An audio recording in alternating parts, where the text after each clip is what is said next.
And welcome back to EDH Deck Building. I am your host, Demo, and as I alluded to last week, I believe I'm going to be talking about some underrated commanders from last year, what I think are the most underrated commanders from last year.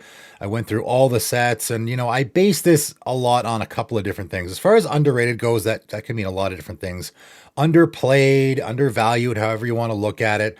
I just went through the EDH rec numbers, looking at all the different sets, pulled out the ones that I thought were just really interesting build-arounds, or also ones that I just assumed were going to be really, really popular. And I'm just pretty shocked that they're not. So this video can be a combination of a whole bunch of things about commanders I'm really surprised about, underrated, all of that. Commanders from last year, I purposely tried to grab at least one commander from each set that came out last year. I got 20 commanders to talk about, so let's get to it. Starting out with Othari Sun's Glory, 3 red and white, Phoenix 3/3, flying lifelink haste. When Othari Sun's Glory attacks, get an experience counter, then create a 2/2 red rebel creature token that's tapped and attacking for each experience counter you have. Pay 2 red white, tap an untapped rebel you control, return Othari from your graveyard to the battlefield tapped. There's just a whole bunch of awesome things going on here. This was like my favorite commander from the whole Phyrexia All Will Be One that came out, I guess, around this time last year. It is a pretty popular commander. It does have 2,200 decks on EDH Rec. I'm giving it a mention because, again, I wanted to mention at least one commander from each set, and this is from the Phyrexia All Will Be One commander. This is the least popular commander from that set. I guess that's the most shocking part. I think this is the best one, and it's the least popular one. It's a fantastic commander. I've already talked about it quite a bit on my channel, so I won't harp on it too much. I made a deck with this myself. There's a lot of really neat things you can do here. I'm really surprised this one's at the bottom. Next up at 19, Omarthus Ghostfire Initiate XX Spirit Naga OO Omarthus Ghostfire Initiate enters the battlefield with X +1/+1 counters on it. When you put one or more +1/+1 counters on another colorless creature, you may put a +1/+1 counter on Omarthus. When Omarthus dies, manifest the number of cards from top of your library equal to the number of counters on it. So, funny enough, when this guy first came out, I wasn't super impressed by it. One of the reasons I didn't love it was because I actually thought the two abilities there, the main two abilities, didn't work great together. The tendency is to put creatures in here, obviously colorless creatures, likely artifact ones that are going to enter the battlefield with +1/+1 counters on them. And those creatures usually are OOs, just like your commander is. And that doesn't work good with the manifest because, of course, if you manifested a bunch of those creatures from the top of your library, and of course, as we just learned from the last set, you can flip over a manifested card if it's a creature. And obviously, if it's an OO, it just dies immediately. So the synergy there wasn't super great. I went ahead and built my own Omarthus deck.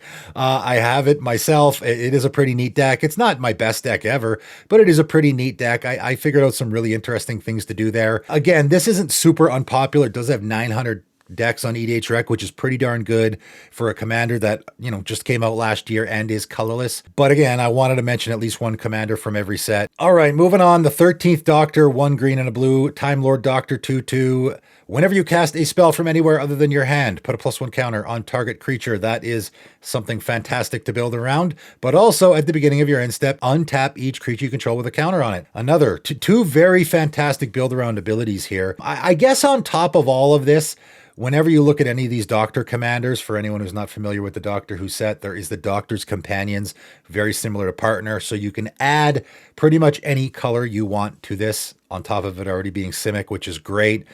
This was my favorite build-around commander from the set. I thought it was probably the best one as far as a build-around. It's in good colors. It's the one that I thought for sure people were going to go after. There's a lot of nuance here, obviously. I mean, this set in general, I think, is probably a little less popular than normal because there's a lot of people that don't necessarily want to play a Time Lord Doctor as their commander. To each their own, obviously. This currently has 869 decks, which is, not great. It's even less than Omarthus, a colorless commander. So for a Simic commander, obviously that says a lot. But the fact that it's Doctor Who probably means maybe those are better numbers than what they normally would be. It's hard to say, but if you just look at the Doctor Who set, right? And that's what I did with most of these, because I know a lot of people say, okay, well, some of these commanders haven't been out for that long, so of course the numbers aren't going to be that high. I looked at the actual set, right? If I'm looking at the actual Doctor Who set, the 13th Doctor is way down there, 37th. Just in the Doctor Who set alone. So really unpopular compared to the other ones, which, you know, I mean, I don't get it. Maybe it's because people don't like the character from the show. Again, there's lots of nuance there, right? But as far as a build around, pretty fantastic. All right, moving on. Carmen, Cruel Sky Marcher, and you know, this is one of my favorite commanders from last year as far as the directions you can go and also the power level.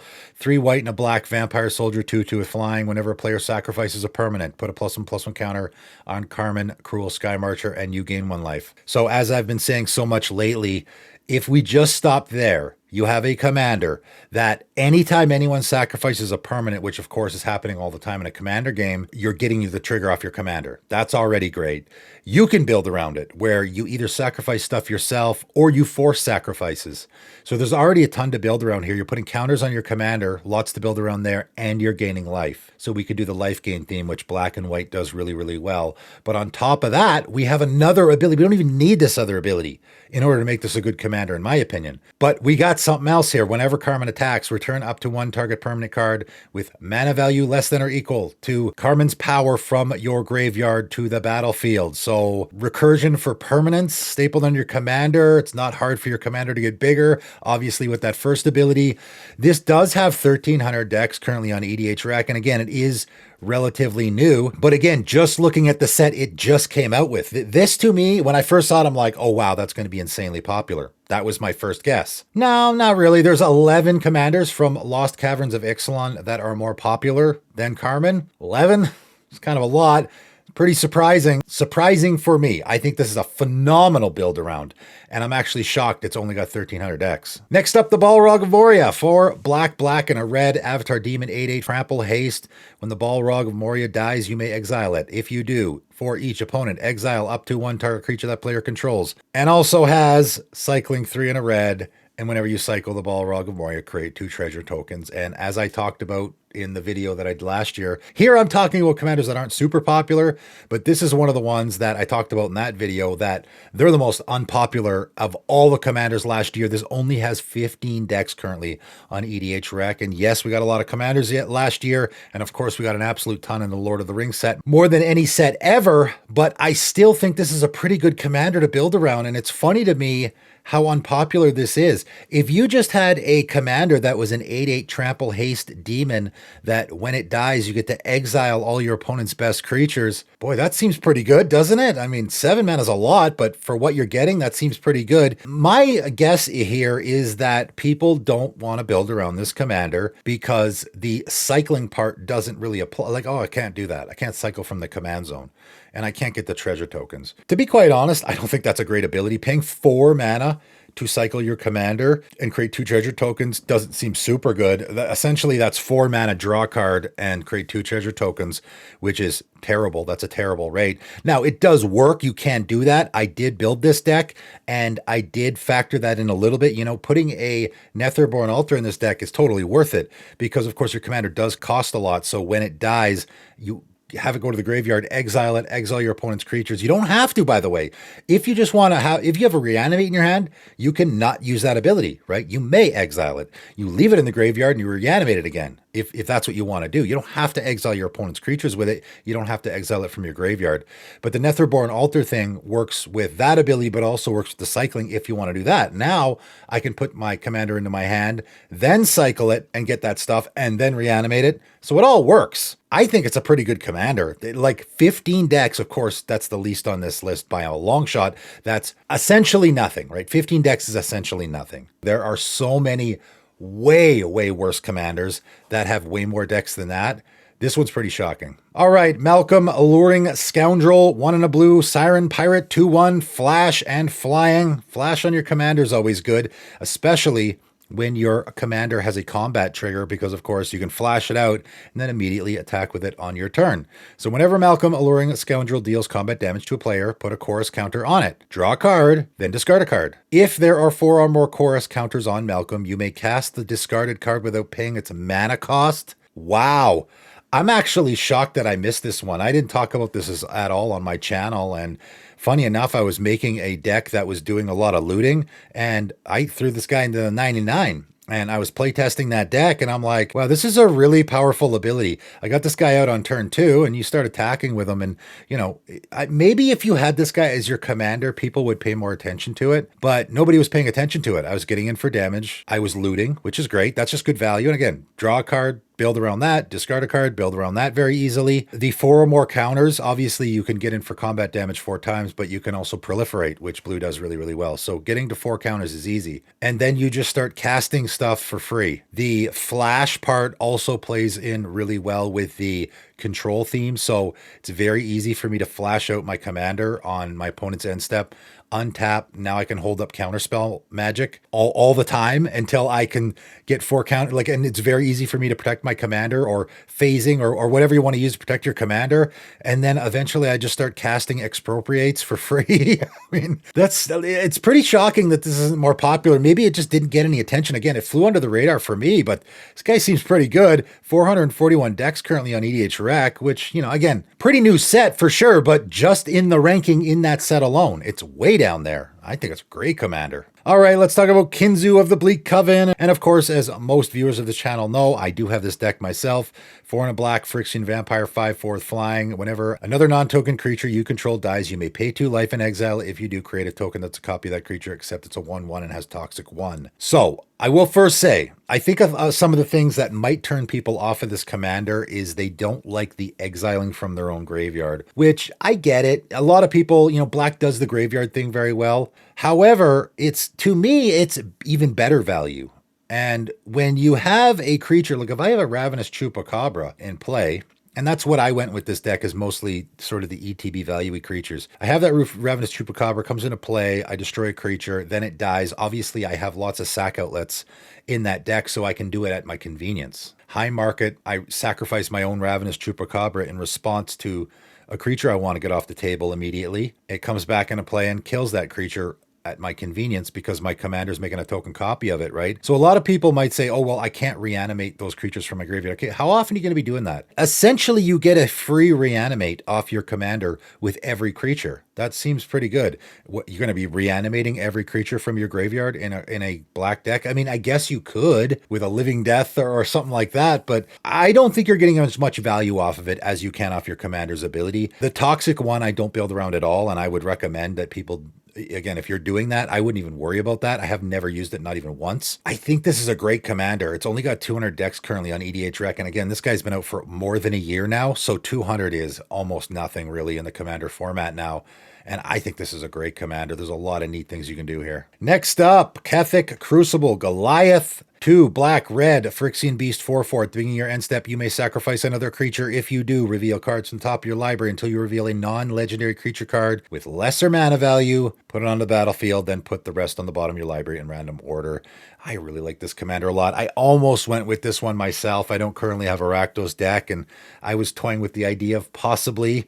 I mean, I guess I still am toying with the idea. I just, other decks get bumped ahead, and I end up making some other deck and then another one, and then I have another one that I'm going to do next, which I will talk about in future videos. I like the mana value part, and a lot of people might think of the mana value part as a drawback. I see it as a bonus, because it increases the chances of you getting what you want to get. If you think about it like Cascade, obviously there are similarities here to Cascade. People like the idea of casting an expensive Cascade spell, right? If I cast a Cascade spell with a mana value of 8, that means I can get something that's a 7 or a 6, right? I can get bigger things with it. Yes, but you can still get the small things. You could very easily get a 1 mana value thing off of your Cascade, right? I like the opposite mentality, and that's what I would do with this deck, where if I minimize the range in which I can get with my ability,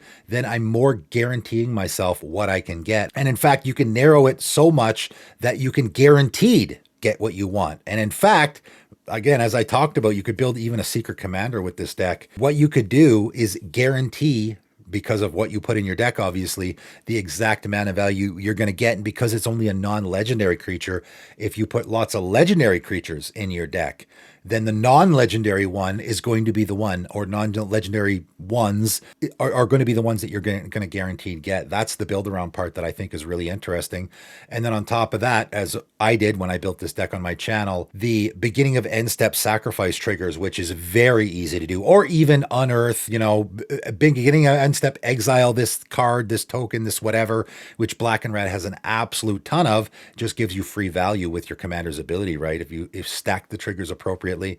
This guy's only got 600 decks on EDH Rec, and again, just came out last year. Same set as Kinzu, obviously. And again, I think is a great build around and really, really unpopular. Next up, Korvold Gleeful Glutton. 5 black, green, red, Dragon Noble 4/4. The spell costs 1 less cast for each card type among permanents you sacrifice this turn. Flying Trample Haste. Whenever Korvold deals combat damage to a player, put X +1/+1 counters on Korvold and draw X cards, where X is the number of permanent types among cards in your graveyard. I never thought I would see the day where I'd be trying to pump up a Korvold on my channel. But funny enough, and I wanted to talk about this guy specifically because this guy might be suffering from a very unique syndrome that does happen from time to time in the Commander format. I can't prove it, but I suspect it is a real thing, which is name likeness recognition or something, right? Where there's another Korvold in the format. I know this is a thing.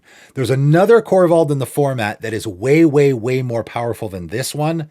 So people don't want to play this one because there's a better version, which is also in the same colors. Obviously, if you had, the same legendary creature name, but in different colors, that's a different situation. Of course, we have lots of those. And in fact, I have some on this list. Here you have same colors and it's doing something similar. And maybe for that reason, that makes this less popular. I don't think this is the best commander in the world, and obviously it's not nearly as powerful as the other Korvold, although I would argue it's a better build-around commander, because for my liking, and again, Korvold falls into the bad commander design, the original Korvold falls into the bad commander design scenario where I just think that's just a bad commander, in my opinion. You made it too easy. This guy I like a lot better as a build-around. There actually is a lot more interesting things you can do here. Obviously, the Descend mechanic that we got from Lost Caverns of Ixalan works really well here. And again, this guy came out in Wilds of Eldraine, so we might want to now go back because, funny enough, we got the Descend mechanic in Lost Caverns of Ixalan, which works really, really well here. And also, we just got some stuff from Murders of Karlov Manor, which also works really, really well with having permanents in your graveyard and stuff like that. I think this is a pretty easy build around. It's very easy to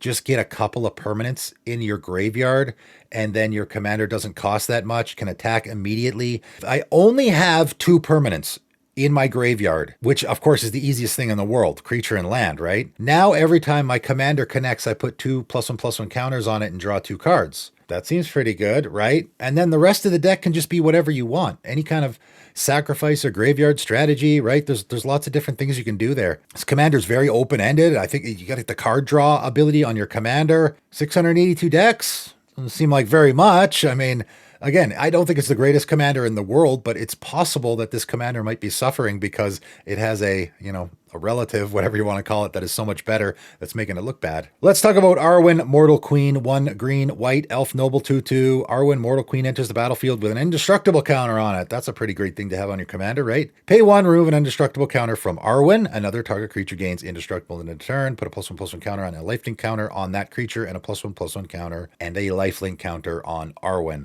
Again, this is not a commander that I expected everyone to run out and grab, but 300 decks on EDH Rec, that's not a lot. And this is a really, really neat build around, I think. This is one of my favorite commanders from the set. Your commander has an indestructible counter on it. And of course, people will say, oh, but you're just going to remove it right away, right?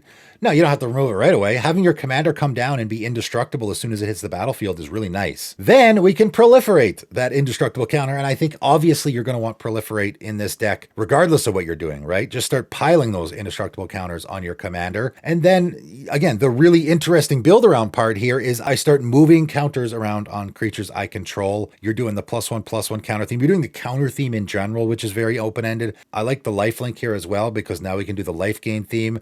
There is a lot of neat directions you can go here. This is a commander that I don't expect it to be super popular.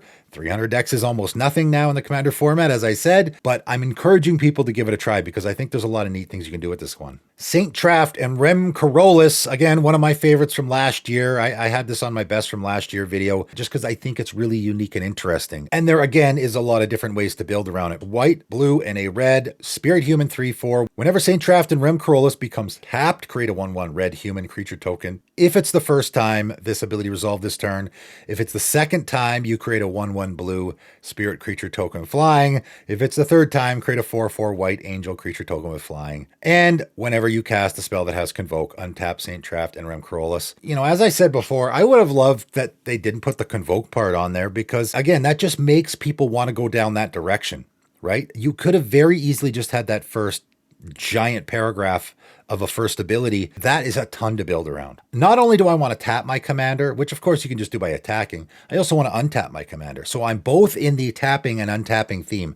That's the part to me that, yeah, it is niche, but it's very unique. And I have a commander that not only do I want to tap it, but I want to untap it so I can tap it again. That's super unique, right? You're making the tokens, which you can build around a little bit, of course. And then, of course, you go down the rabbit hole of all those creatures that also want to be tapped or untapped or whatever. There's actually a lot there. That's why I would have actually preferred to not see the Convoke on there, because if you just ignored that, and yes, Convoke does obviously work here to tap your creatures down, but I think there's a lot of other interesting ways that you can do it. Currently 900 decks. That's not bad. I would like to see it a little more popular though, because I think it's a pretty interesting one for sure. Let's talk about Meneldor Swift Savior. 3 and a blue, bird soldier, 3/3 with flying. When Meneldor Swift Savior deals combat damage to a player, exile up to 1 target creature you own, then return it to the battlefield under your control. This currently has 36 decks on EDH Rec, which I'm not surprised. Again, this is not super surprising for me. This is definitely a situation where I just think this is a super underrated commander because I think you could do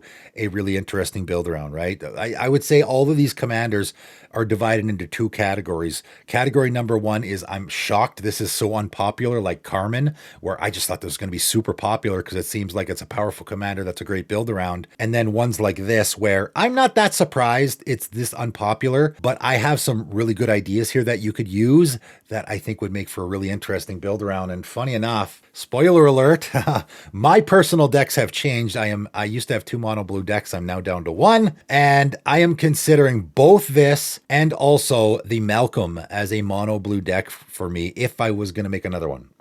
I'm giving it serious consideration. I don't know if I want another mono blue deck, but I might because I really like the idea I came up with here. And of course, people will look at this and go, oh, there's so many better blink commanders. You're just blinking your creatures here. And what I talked about when I talked about this in a 5 unique builds video is the very specific wording here of blinking a creature you own. It is not necessarily a creature you control. And the exchange theme is such a neat theme to do here, right? I have that Gilded Drake come down, and then I swap it with my opponent. I steal their best creature. I attack with my Meneldor. Deals combat damage to player, exile up to 1 target creature you own. It doesn't matter who you're attacking, right? And funny enough, they just came out with a card, Coveted Falcon, in Murders at Karlov Manor, which is an absolute slam dunk in this deck and fits perfectly. And that's one of the reasons why I am now giving it, again, serious consideration. I really like the idea I came up with in the first place. And that card's such a fantastic slam dunk. And I think it's such a fun commander card that now I'm sort of revisiting that idea a little. And again, I'll throw it out there for you guys if you're at all interested. Great value. You're stealing your opponent's best creatures. They might not love that, but it does work really, really well. You're getting your creatures back. I think it's a really neat build. All right, getting up to number 8 here. Golem Obsessed Stalker. 1 and a black. Halfling Horror. 1/1 with Skulk. At the beginning of your end step, each opponent dealt combat damage this game by a creature named Golem Obsessed Stalker loses life equal to the amount of life you gained this turn.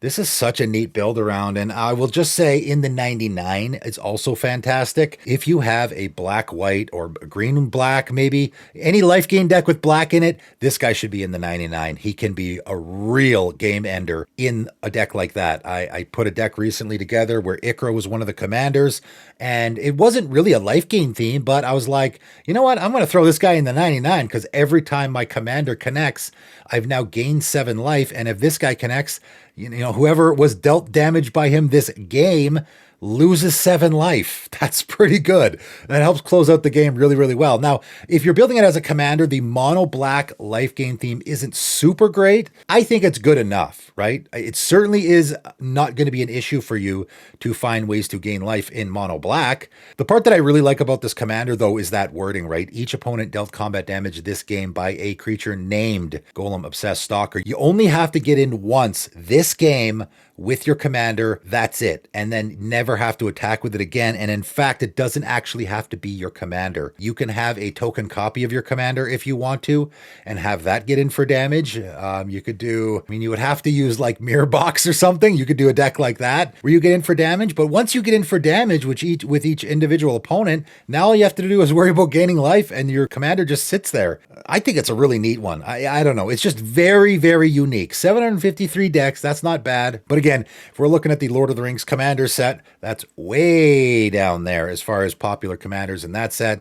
It's not bad, but I think it's a super unique commander, and I would love to see it get a little bit more attention in the format. All right, coming in at number 7, Ara Widow of the Realm, 1 black, Elf Noble, 3/3. Tap, sacrifice another creature or artifact. Ara Widow of the Realm deals X damage to target opponent or battle, and you gain X life, where X is the sacrifice permanent's mana value. And again, if that's all we had on this card, that is a lot to build around. And I would argue that it's almost essentially the same as what the original Ayara is doing, right? Tap, sacrifice a creature, dealing damage, saying a draining life. That commander is way more popular than this one is. This one only has about 1,000 decks on EDH Rec. So again, this commander is not nearly as popular as I thought it would be or think it should be. I guess this is one of those commanders, and probably a lot of the ones towards the top of the list are going to fall into both categories of, I thought this was going to be a more popular commander, but I also think it should be a more popular commander as well, because I think it's a great build around. So we're sacrificing creatures, obviously a lot you can do there. You're also throwing damage around with your commander. You're also gaining life. So you can do that. Again, the Golem can very easily fit into this deck, right? But also you can transform your commander with 5 and a Phyrexian red mana. Transform Ayara, activate only as a sorcery,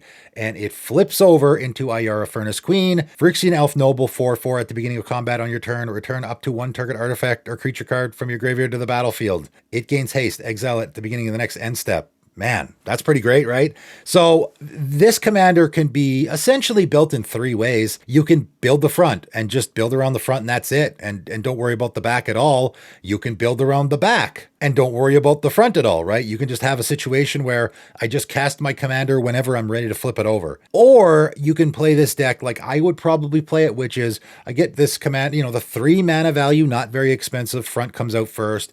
I start sacrificing some creatures, and then when my graveyard gets full enough, or maybe even later the game, after my commander's died, maybe even later in the game, I have a nice full graveyard, and now it's just value town. I slap the Ara Furnace Queen part of my commander down and just start reanimating stuff for my graveyard. So just a great commander, and a lot of different directions you can go with it. Let's make this one more popular in the format. All right, Samut Vizir of Nakdamoon, 1 red, green, human cleric, warrior, 2/3. First strike, vigilance, haste. Whenever a creature you control deals combat damage to a player, if that creature entered the battlefield this turn, draw a card. So we have a commander with a draw card on it, which is always good. Again, whenever you have a commander that has I would say, relatively easy way to draw cards on it, putting card draw in your deck is almost not even needed. This currently has 674 decks on EDH Rec, which I'm pretty shocked. Again, this is from March of the Machines Aftermath, and I thought this would be towards the top. It would be one of the most popular from that set. And in fact, it is one of the least popular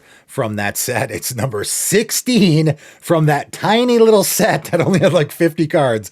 It is the 16th most popular commander from that set. And again, this is a case where it's not like, wow, this is a great commander, everyone needs to build around it necessarily. It is more the case of, I'm shocked. I thought this was going to be a popular one. It's got a very easy card draw on it, very aggro-y in Gruul colors, which is great colors for that kind of thing. Obviously, the haste tribal is probably the best way to go with here, where you have a creature enter the battlefield, immediately attack, which of course your commander does. Maybe people think, okay, well then what do? I have a creature enter the battlefield, it attacks, I draw a card, and then what? Now that creature hasn't entered the battle. And that's where the interesting part comes in, right? That's where, for me, okay, now the deck building wheels start turning and I start figuring out interesting ways. So, for example, anything that spits out tokens every turn, that just you attack with it and then sacrifice them on the end step. You're just doing that as a card draw engine. Returning things to your hand, which of course Gruul Colors isn't great at, but there are a couple really neat ways where you can just have a universal effect returning things to people's hands that, hey, I'll just return that creature to my hand and then play it again my next turn so I can draw a card with it immediately. So this is kind of a neat build around for sure, but more so I would say I'm just shocked it's as unpopular, even its own set. Aftermath was not a super popular set, but even in its own set, I'm shocked how unpopular this guy is. All right, getting into the top 5, the Master formed anew, blue and a black, Time Lord Rogue 01. And of course, this is from Doctor Who, and I would not expect a lot of Doctor Who commanders to be super popular, as I already talked about. There's a lot of issues there with that. However, this for me is one of the most interesting and unique builder. There's certain things that you can do here that you just absolutely cannot do with any other commander in the entire commander format, which is why that incredible uniqueness should alone make this commander more popular. Only currently has 156 decks on EDH Rec. Now, what is that? Well, when you cast this spell, you may exile a creature you control and put a takeover counter on it. And as I talk about all the time with my rules videos, whenever you have that card in exile that your creature is referencing, if it gets removed, then it will forget about it unless it was specifically referring to a kind of counter, right? Which in this case it is. You may have the Master formed anew enter the battlefield as a copy of a creature card in exile with a takeover counter on it. So once you've done that, right? Once I have that creature that is now exiled with my commander, for the rest of the game, no matter what happens to my commander, it gets killed, goes back to the command zone, bounced to my hand, whatever. For the rest of the game, as soon as my commander comes back into play, I can now choose a different creature to then copy with it that has a takeover counter on it. That is super unique and interesting. And the best part about this, and again, I already talked about the secret commander thing with Kethik, where I think that's not a bad commander for a secret commander deck, because it gives you the ability to hunt for the creature you're looking for that's your secret commander. Here, this is, I think, probably the best secret commander in the entire format because it's a guarantee. I mean, guaranteed if you can get it. Obviously, if you're playing any secret commander deck, you actually have to get it in your hand or get it in play or whatever the case may be.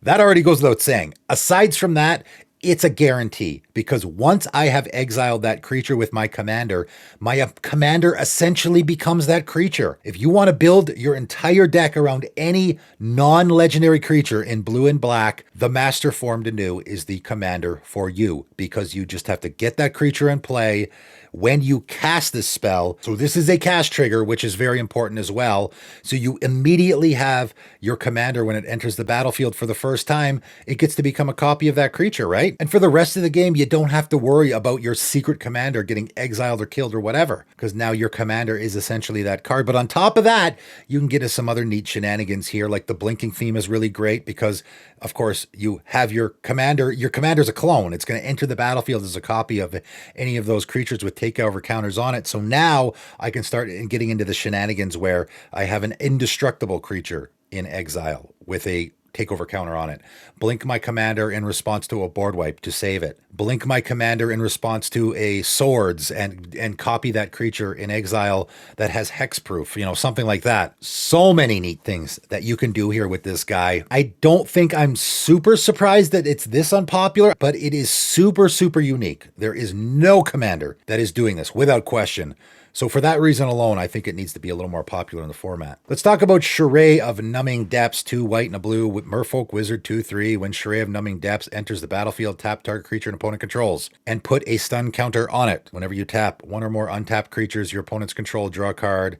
This ability triggers only once each turn. So this falls into a very specific category. And again, I wanted to include a few commanders here that fall into specific categories of why I suspect they're unpopular. Again, This is just a suspicion on my own part. You know, if I'm theorizing here, why I think this commander is so unpopular. And a lot of people probably already know what I'm going to say here, because I actually think it's fairly obvious. This, of course, is from Wilds of Eldraine. And as I say all the time with certain commanders, you know, I see commanders now that when they come out, I'm like, man, if that would have came out 2 or 3 years ago, it'd be super popular. But because it's coming out now, it's not as popular. And that is the case here. But also because in the exact same set, we got Hilda of the Icy Crown, which is a commander that's doing the same theme, the I want to tap my opponent's creatures theme, and in the exact same colors, which has 5,000 decks on EDHREC, right? So this is a case of a commander, and by the way, not at all surprised by that one. I knew it would be. In fact, I'm almost surprised it's not the most popular commander from the set. This is very much a case of they printed a commander that, in my opinion, isn't even way better, is just a little bit better in the exact same set. In the exact same set, in the same colors. So they're shooting themselves in the foot there. I mean, I don't know if they don't necessarily care about certain commanders being popular, of course, but to have a commander that is doing the exact same thing in the exact same colors, you know, exact same theme, obviously it's different, but slightly more powerful. I mean, some people might say way more powerful. I mean, look at the difference here. 5,000 decks. And again, for all the people who are like, hey, these commanders are all new. Of course, they're not going to be very popular. 5,000 decks already? That's a lot. Shirei only having 163. That's embarrassing, right? And I don't think there's that big of a difference. I would say Hilda is slightly more powerful for sure, but you still have a commander here that can very easily tap down your opponent's creatures. It can draw cards relatively easily. I mean, this triggers only once each turn, but that doesn't mean you can't do it on everyone else's turn as well, right? I have a patron with this deck. I believe it's in a game on my channel already, and they did the proliferate theme, proliferating those stun counters. Your opponents aren't going to love it, just saying, but it is very effective. It's a pretty good commander. Again, if this commander came out a year ago, just a year ago, in other words, 6 months before Hilda, it would have been really, really popular. But because they had Hilda come out in the exact same set at the exact same time, everyone who wanted to do a tapping theme is just like, okay, well, why would I choose this one when I can choose Hilda that's slightly better, right? So it's unfortunate. It's still a really good commander, though. Coming in at number 3, Shelob Dread Weaver. And again, this might fit into the same scenario here. So 3 and a black, Spider Demon 3/3. Whenever a non-token creature an opponent controls dies, exile it. There's something that's always nice to have on your commander. 2 and a black, put a creature exiled with Shelob Dread Weaver into its owner's graveyard. Put up 2 +1/+1 counters on Shelob and draw a card. So another nice little draw card effect on our commander. Pay X, 1 and a black. Put target creature card with mana value X exiled with Shelob onto the battlefield tapped under your control. 2 really, really fantastic things that you can be doing with your commander. 2 really fantastic things that you can build around. 3 really fantastic abilities all around. This currently only has 88 decks on EDHREC. Again, it is one of the least popular. I guess it's probably the second least popular on this entire list. I think it's a super interesting build around.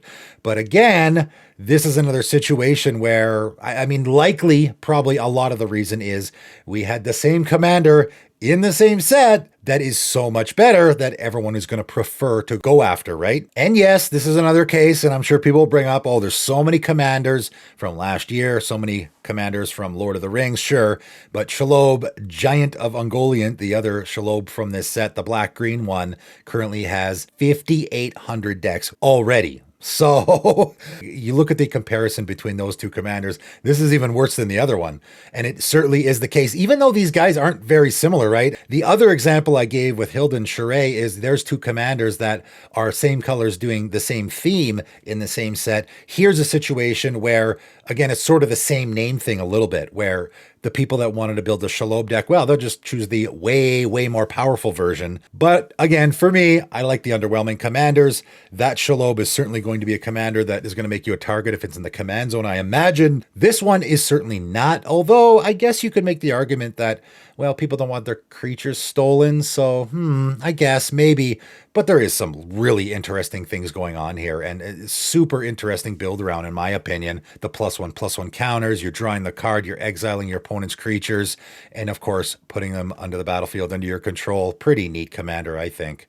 Only 88 decks. Again, compared to 5,800, it's kind of funny. Coming in at number 2, one of my favorite commanders from last year, Polukranos Reborn. Green, green, green, Hydra 4/5 with reach, which, you know, not much to build around there on the front, obviously, but 6 and a Phyrexian white mana to transform it. And on the back, I think it's just fantastic. Polukranos, Engine of Ruin, 6/6 Phyrexian Hydra, Reach, Lifelink. Whenever Polukranos, Engine of Ruin, or another non-token Hydra you control dies, create a 3/3 green and white Phyrexian Hydra creature token with Reach and a 3/3 green and white Phyrexian Hydra creature token with Lifelink. That's a fantastic ability. I like this one so much. I built this deck myself. It is on my channel if you want to check it out. I did like almost a Sacrifice Aristocrats theme a little bit, but I just had so many fun, interesting interactions in there because, as I pointed out when I first spoiled this guy, you can very easily, because a lot of Hydras are 0/0 creatures, just like I talked about with our Marthas, right? All those creatures that enter the battlefield with +1/+1 counters on them are often 0/0 creatures. So you can just play them for their 0/0, right? A lot of them, you can just pay 1 mana, have them come into play, and they immediately die, and it triggers off your commander.